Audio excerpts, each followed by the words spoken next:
All right, thanks for tuning in again with Robert Paulsen. This is Bible Prophecy Past, Bible Prophecy Present, and Future. Today, going over the past first, we do this just to set the foundation of the word as authoritative. What I'm going to be talking about today is how God reveals himself through time. You can actually, and I find this amazing, you can trace the Bible through history and how God has revealed himself. And it's actually amazing. It can actually strengthen your faith sometimes that people don't agree with you. When you see that God, the Old Testament says, truly you are a God who hides himself.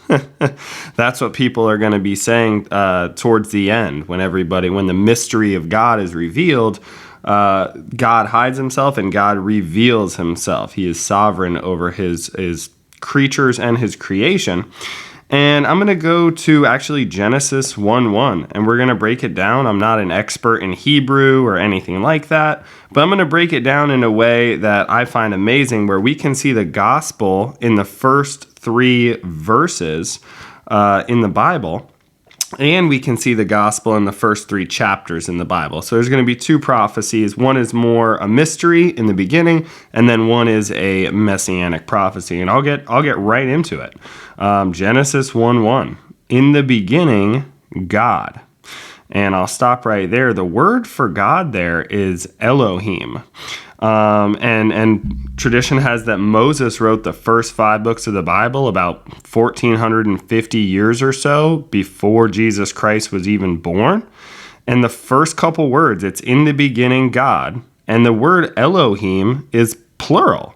That's it almost reads like gods. It's kind of like a cluster of grapes has, multiple grapes in it, but it's one cluster. So the word for God is El or Eloah. Elohim is plural. And that's not, he didn't do that by mistake. That's a mystery. In the beginning, God, Elohim, plural, created singular. So right away you have a mystery. In the beginning, God, plural, created singular. So you have this plurality of God, but he does things, his verbs, his actions are singular. Created the heavens and the earth. And the earth was without form and void, and darkness was on the face of the deep. And the Spirit of God was hovering over the face of the waters. So this is amazing. Now, we have in the beginning God, plural, but he does things singularly. And now we have God and the Spirit of God hovering over the face of the waters. That word is like a dove, hovering. So somehow this God who is outside of existence, outside of creation, is the source of creation. His Spirit is now over the waters, right? And then the third verse, then God said. So now you have God, Elohim, you've got his Spirit, and now you have his word. And what's the first thing he says? It's Genesis chapter 1, verse 3. Then God said, let there be light. And there was light. And God saw that the light, it was good. And what's amazing is he doesn't actually create the sun and the moon for about 10 verses down. So it's like, hey, what is this light? So now you have in the beginning God, plural, created, singular tense. You have God and his Spirit, and then you have his word, which creates light. And it's kind of amazing. Jesus Christ, he is fully man and fully God. He reveals what God is to us, our limited understanding of who this great being is. And Jesus Christ said, I am the light of the world. And so that's a mystery that Moses didn't just pick these words out of nowhere. This was given to him. The word was given to him by God, and it definitely contains mysteries. We're going to go on to a different mystery here in just a second. In the 3rd chapter of Genesis, we're going to get to one of the first messianic prophecies in the Bible. And this is really going to tie in with our prophecy present and our prophecy future, kind of what's going on in the world right now. So I'll get right into it. We're going to skip ahead to Genesis chapter 3. We all know the story, the fall of man. The serpent, it says, was more cunning, more deceptive than any beast of the field, which God had made. And he said to the woman, has God indeed said? Did God really say? We are still falling into this trap today. For example, Jehovah's Witnesses and Mormons, they are a cult, an offshoot of the Christian sect that just changes up a few of God's words and it has a completely different meaning. Jehovah's Witnesses, for example, they ascribe to a lot of what I believe, but Jesus isn't God. He's a God, right? And so, has God said? We're still falling for this today. We want to really key in on that word. Moving on then to verse 5, we all know the story. Satan tempts Eve, and he basically tells her that no, God's wrong. If you eat this, you're going to be like God. You're going to you're going to know good and evil. You're going to be like God. And you'll see in our segment in a second, we're still falling for that today. So we are not like God. And some of us don't know the difference between good and evil still, right? And then verse 6, Eve, she saw that the apple was good to make one wise. So this is why mankind fell. We were deceived into not following what God said. We wanted to be like God. We wanted to be wise. And then we're going to just skip ahead now to verse 15. This is the first messianic prophecy in the Bible, and I find it amazing, and I really want to key in on it. So mankind has fallen. God came down. He could have came down in wrath and just destroyed the world right there, but he immediately has mercy, and he immediately begins his redemptive plan to save mankind, to redeem mankind. And this is how God does it. So now God is talking to the serpent. God is talking to Satan at this point, and he pronounces a physical curse on snakes, right, in verse 14. But now going on to verse 15, he goes to a spiritual curse, a spiritual meaning. He says very clearly, I will put enmity, that's hostility, between you and the woman, and between your seed and her seed, her offspring, your offspring and her offspring. Her offspring, shall bruise your head, and you shall bruise his heel. That Hebrew word is like crush. You're going to crush his heel, but he's going to crush your head. He is going to defeat you.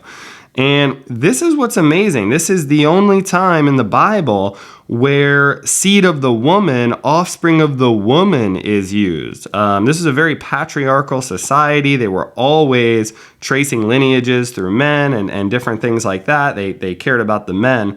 And seed of the woman, that is typifying the virgin birth. So right here, as soon as mankind fell, God is saying, listen, you haven't won. This is warfare. There is hostility now, right? There are, like Jesus said, there are children of the kingdom, children of the Father. There are children of the devil, right? And this is something that only God knows and only God can reconcile. But that word there, I really want to key on it. Seed of the woman, offspring of the woman. That is typifying the future coming virgin birth. That wouldn't even happen for another 1,450, almost 1,500 years before Christ was even born. There's a foreshadowing. The seed of the woman, the only time that's used, that's typifying that virgin birth. Just kind of like Abraham and Sarah, the womb was almost dead, Genesis records, and then God brings a life to it. A lot of the true faith God has set up, people are just waiting for a son, right? Abraham was waiting for his son. Then we're waiting for the Messiah, the Son of God. Now we're waiting for Jesus Christ, who is the Son of God. So a lot of what we're doing is just waiting for that son. But this is just an amazing prophecy.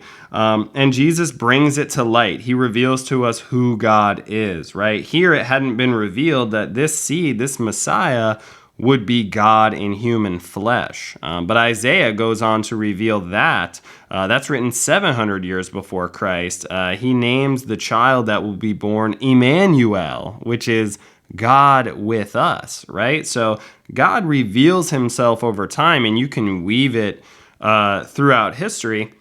And it actually gets to a point now where for me, there's so many verses about Jesus Christ that when I, for example, run into an Orthodox Jew who believes in the entire Old Testament, it really almost strengthens my faith, because a lot of these guys are brilliant. And I'm like, how do you not, give any credence to Jesus Christ? And I think Romans explains that really clearly. There's a veil up when they read the law of Moses. It's not, the Holy Spirit has not opened their eyes to see that the entire Bible, Old and New Testament, it's all about Jesus Christ, right? And so as I read that, it certainly encourages me, and it helps open my eyes to see Jesus in the first 3 verses of the Bible, Jesus in the first 3 chapters of the Bible. And so now we'll move on to prophecy present and prophecy future. So prophecy present, we have the Lil Nas X Satan shoes that just dropped 2 days ago. They were sold out in minutes. I've done quite a bit of research into these, as well as what the Church of Satan thinks about them, and I'm excited to share a couple things I've learned with you guys, as well as some scripture that I think will help us kind of understand this. You don't exactly need a seminary degree or a deep theological understanding of the Bible to unmask this, but I still find it interesting. So let me get into first what exactly the shoes are.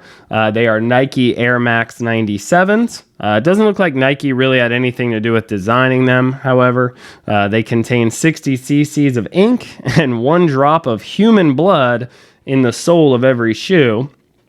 Which is extremely strange. I actually thought this was a conspiracy theory when I first read it, so I just went right past it. And then within a few hours, like 5 people sent me this, and they actually asked me to do a video on it, which was pretty cool. For my second video, I didn't even have to decide. A bunch of people were curious.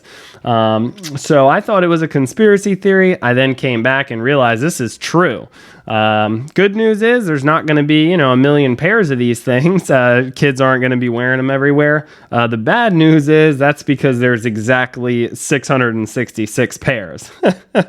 And we all know what that number stands for. And so, and probably the most offensive part, especially for me, I'm pretty frugal if you know me, the shoes are $1,018 a piece. So I find that to be the most offensive thing of the whole bunch here.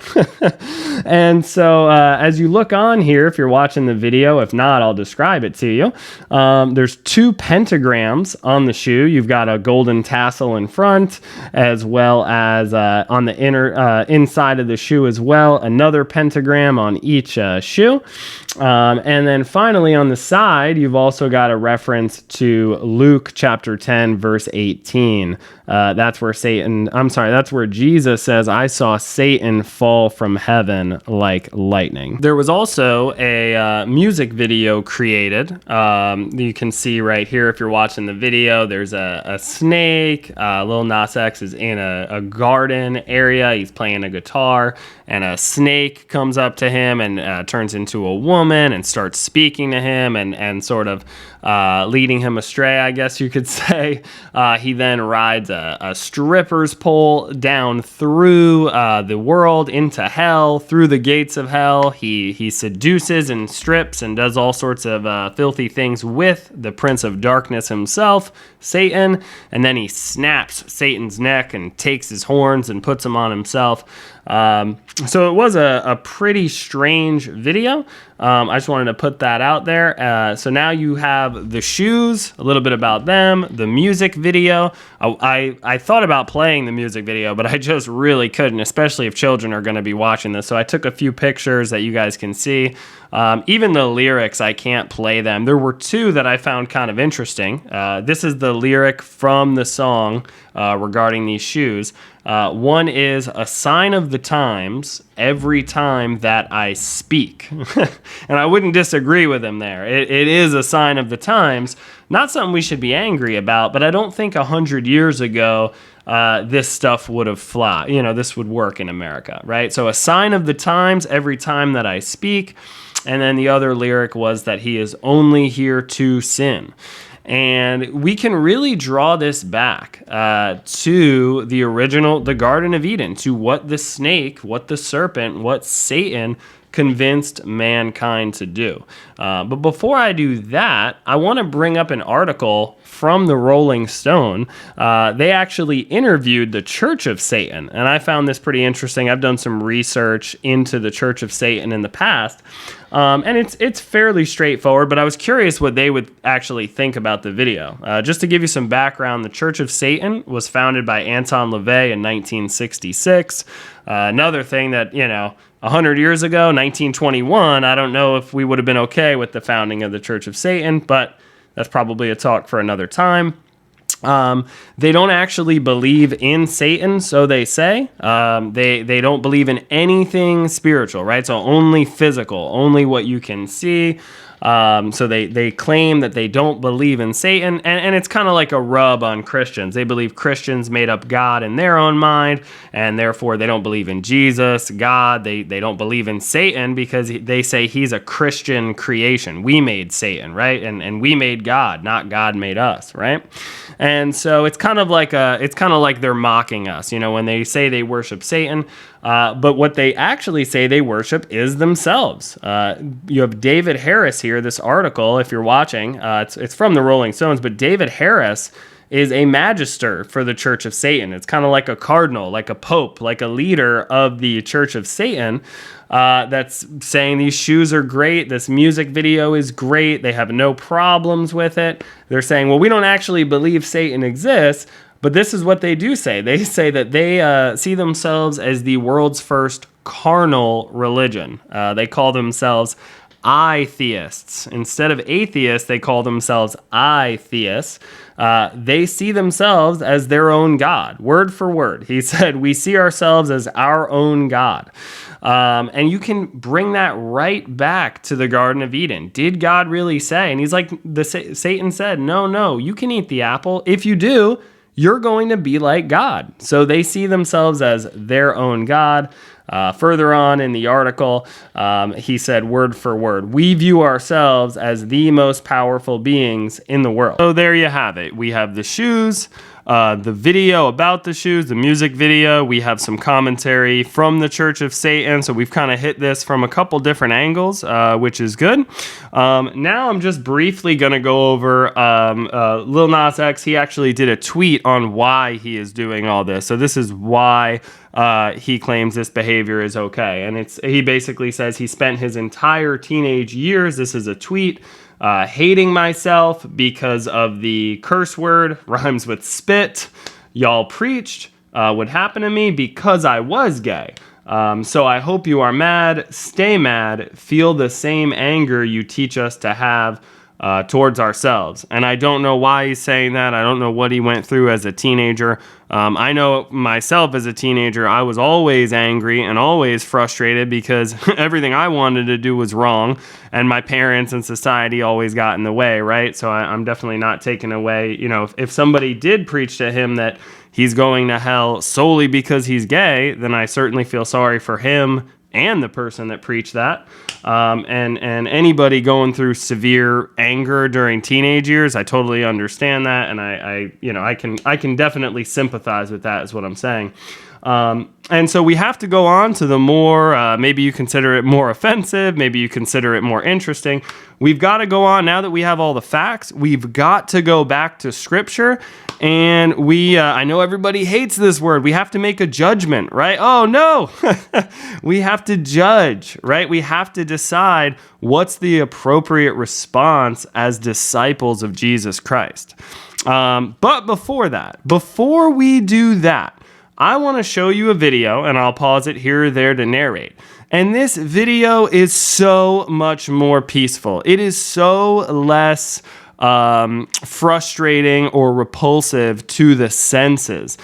This is something that you might have already seen. This is something that I think teenagers and young adults are probably watching all over the internet, and it's not offensive. I actually believe it's deceptive. And as the title of this video says, what's worse, right? Evil or deception? And it's my opinion, and it's just an opinion. I think deception, I think they're both evil, right? Out and out evil, like Satan's shoes. But I think deception is far more dangerous. So now I'm going to get into this video, and then we'll go from there. Today, I want to tell you about a guy. You may know him for his comedy. You may know him for his mustache. But today, I want you to know him for his religion. Hey, I'm Steve Harvey, stand-up comedian, entertainer, television host, family man. But most importantly, I happen to be a man of faith. Steve is a very successful guy. He has made more money than he ever thought. He has become more famous than he ever thought. But at the same time, he managed to keep his relationship with God closer than ever. Why did you not lose faith as you became more successful? And I just want to pause right there. This will be really quick. He says, why did you not lose faith as you became more successful? And then it's a picture, if you're watching, of Steve Harvey throwing up cash in the air.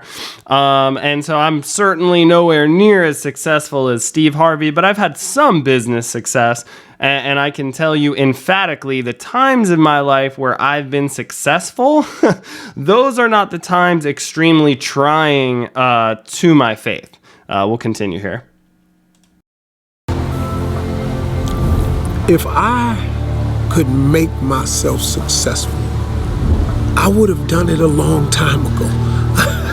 I would have skipped so many of the lessons I had to learn.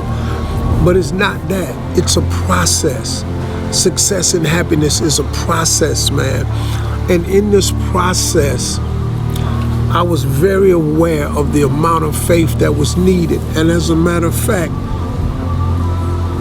it really took more faith than I even thought I had. And I just want to pause it again. So the world will commonly call faith what I would just call self-confidence. And that's a really important point. They'll say you need faith to be successful. You need faith to, run a marathon. You need faith to do anything big or scary. And so everyone has faith. It's just, it's where you put your faith. If you're sitting on a chair right now, faith, trust, you don't think it's going to fall through, right? And so if you don't have faith in Christ, you have to have faith in yourself. The world calls this self-confidence, right? Faith in me, Robert Paulsen, or in you. And the world thinks that's the most important thing to success. See, oftentimes, people who are religious think their religion is right and everybody else is wrong. There is only one way to God.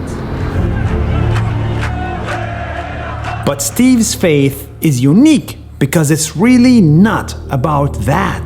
There's no one way to heaven, no one way to paradise. It's like... All right, I want to stop here, and I want us to key in on exactly what he said. There's no one way to heaven. There's no one way to paradise. Whereas Jesus Christ said, I am the way, the truth, the life. No one comes to the Father except through me.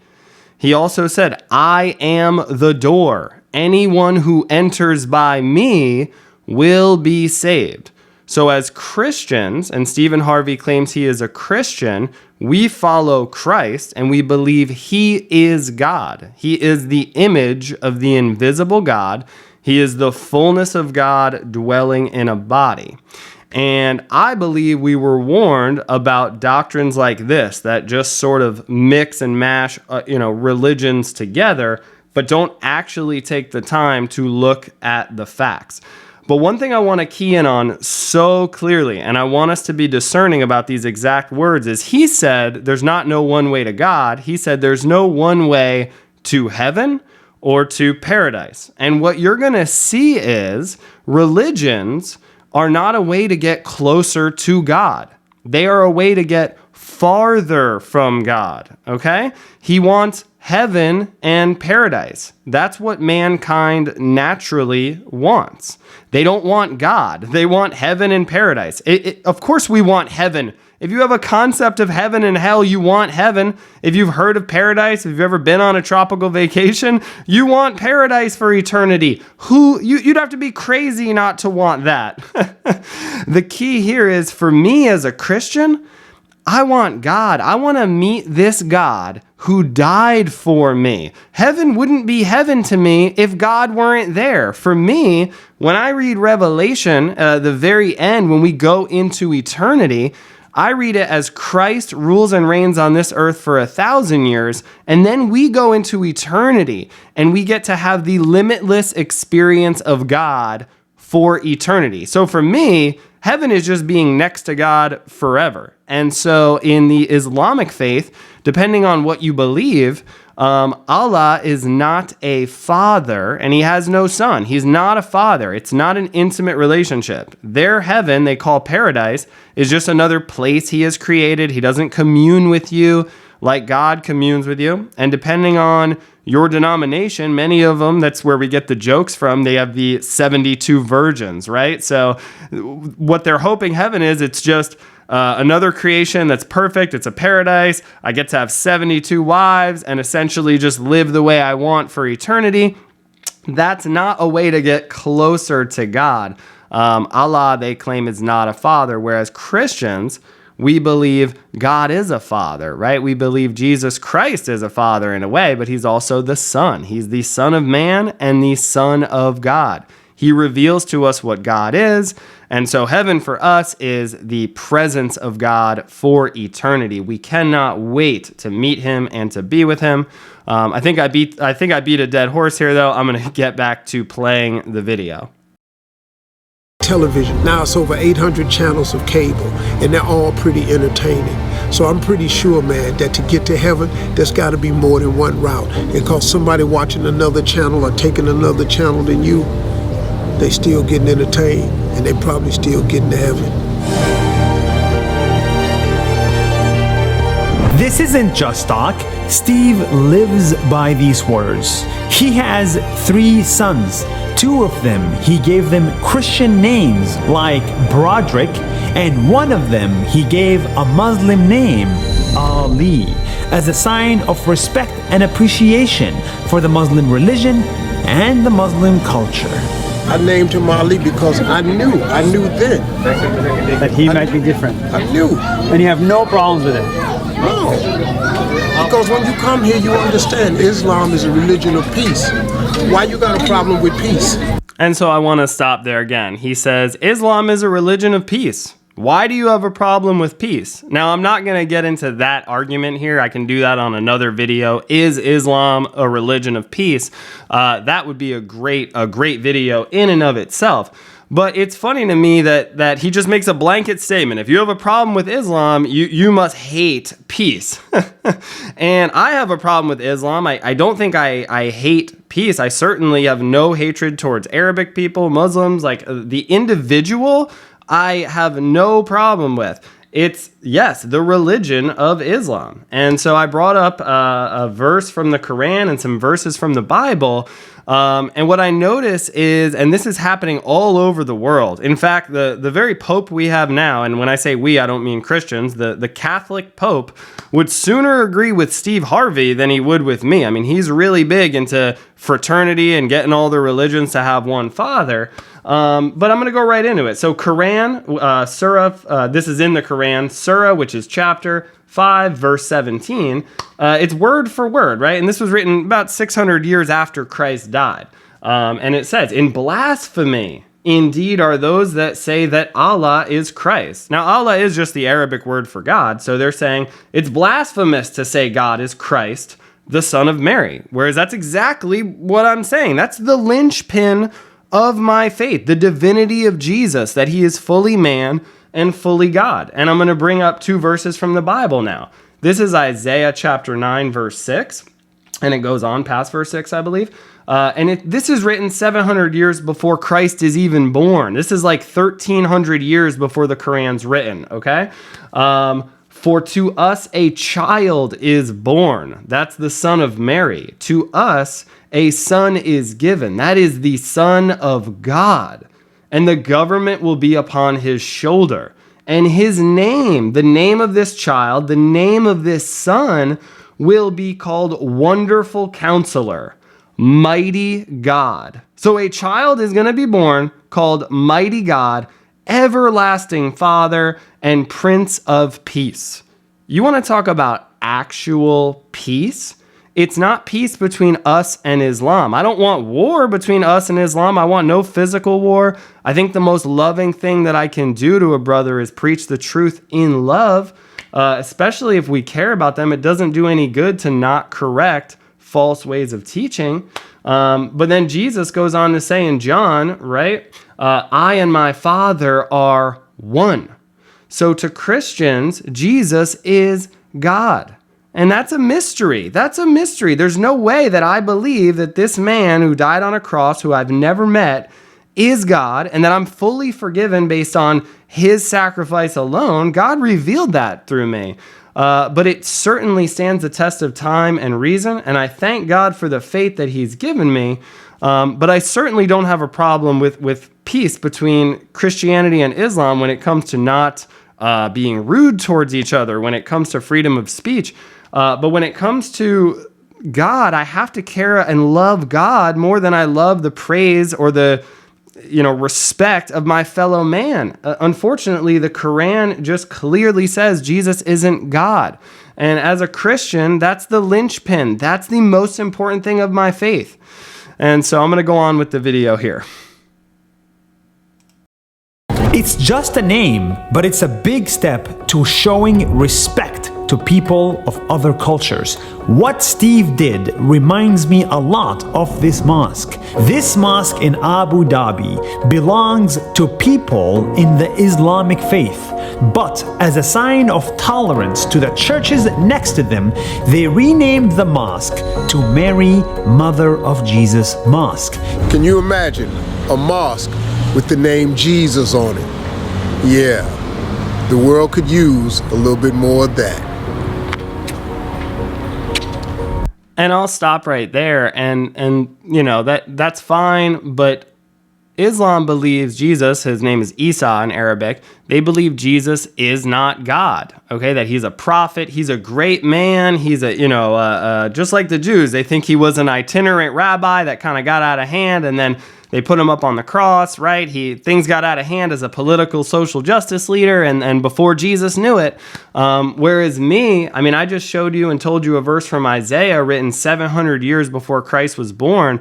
I believe Christ is God and that he came here to die. It was his purpose. He literally said, "For this hour I have come." It's clearly written and prophesied here in Isaiah. All we like sheep have gone astray. We have turned everyone to his own way, our own way, and the Lord has laid on him, Jesus Christ, the iniquity of us all. This is our faith. This is that seed of the woman from Genesis who will crush Satan's head. This is the foundation. The God of Abraham, Isaac, and Jacob is Jesus Christ. But what do I know? I'm just some dumb fool. But now we're going to go to a fun part. I know we hate this word, judgment. Aren't we not supposed to judge? So I wanted to bring up a verse where Paul, writing to the Corinthians, he tells us how to judge. And I'm going to render a judgment. I'm going to give my opinion. And remember, I'm just some fool. I'm no genius. So here's the verse. It's, "For what have I to do with judging those also who are outside?" That's outside the church. "Do you not judge those who are inside? But those who are outside, God judges. Therefore, put away from yourselves the evil person." And I think it's just very clear there. He's not saying you can't make a judgment. Obviously, Satan's shoes are wrong. We shouldn't wear them. We shouldn't support it. We shouldn't be surprised. Jesus did call Satan the ruler of this earth. We believe God is sovereign over the universe, but for a time, Satan is allowed to rule this earth. That's why we're looking forward to Christ coming back, so that he will rule this earth from the throne of David, right? Our Father in heaven, your kingdom come, your will be done. But there you have it. So we shouldn't judge those outside the church, in that anybody who doesn't claim Christ, even Lil Nas X, we should be praying to God. We want God to open up their eyes and reveal the light of the gospel, of the glory of God in the face of Jesus Christ. But until that happens, yes, they are outside the church. So we let God judge them. We shouldn't condemn them. We shouldn't be angry at them. I don't think he's going to hell because of his sexual proclivities. I don't think he's going to hell for making these shoes.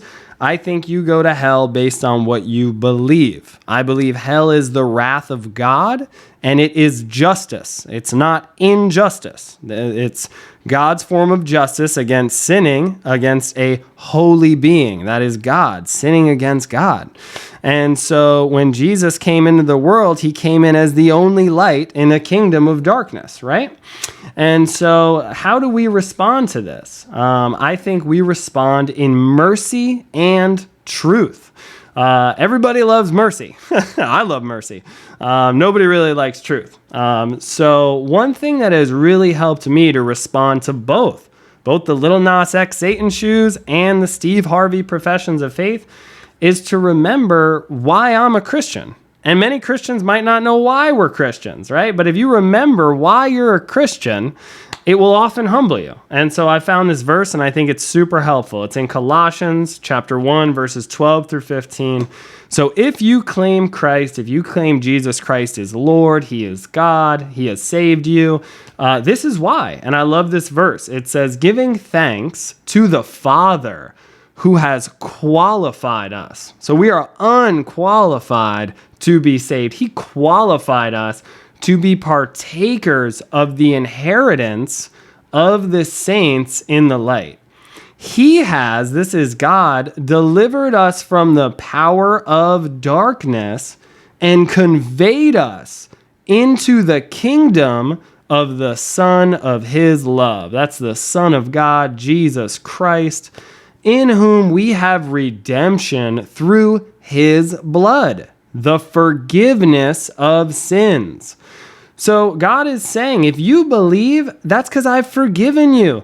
I made a way. We are worthy to be in the presence of God. We are worthy to believe what we believe based on his blood, that atonement that he gave us, the same being that wrote the law that says don't lie or don't steal or condemned homosexuality.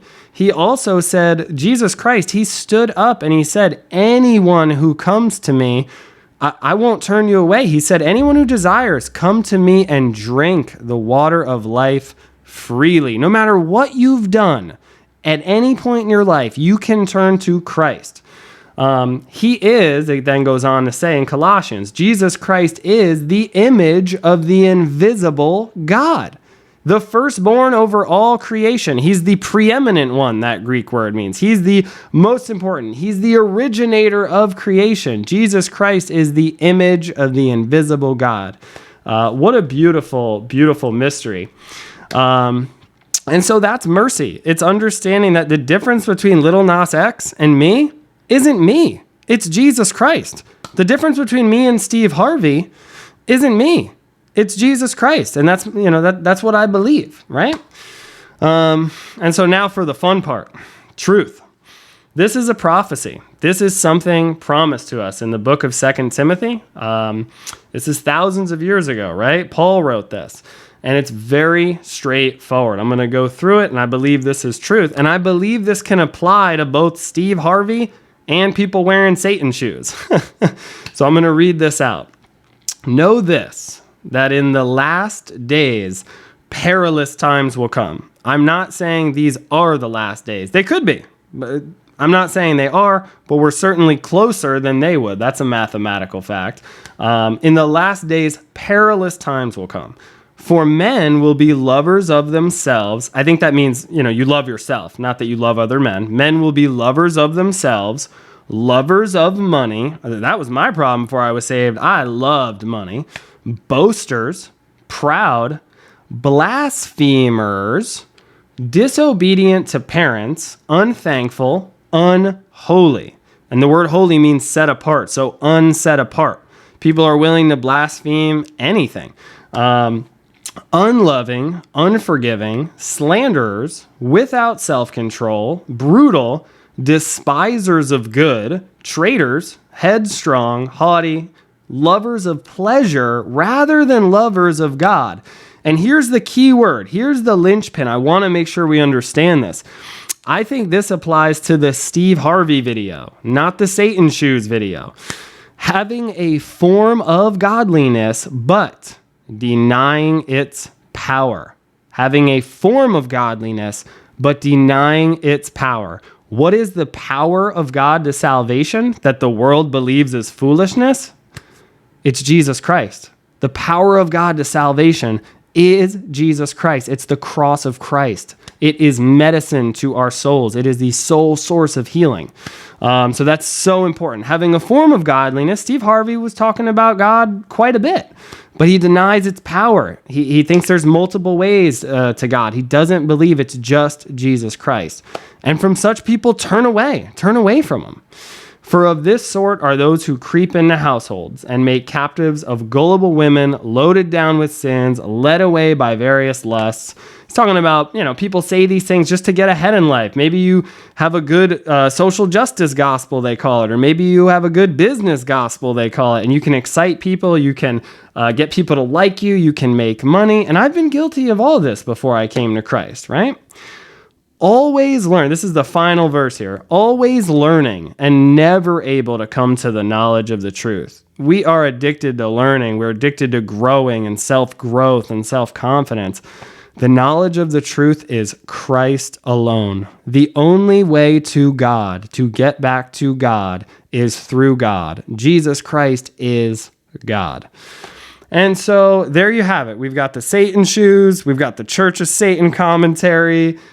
We've got a video that is kind of evil. Then we have another video that's deceptive. And then you have my beliefs on it. I believe that both Steve Harvey and Lil Nas X are in the same camp. They both don't believe that Jesus Christ is God, that he's the only way. He's the sole source of atonement for our sins. And so that's what I believe. And I really, really hope you enjoyed this podcast. Have a great day.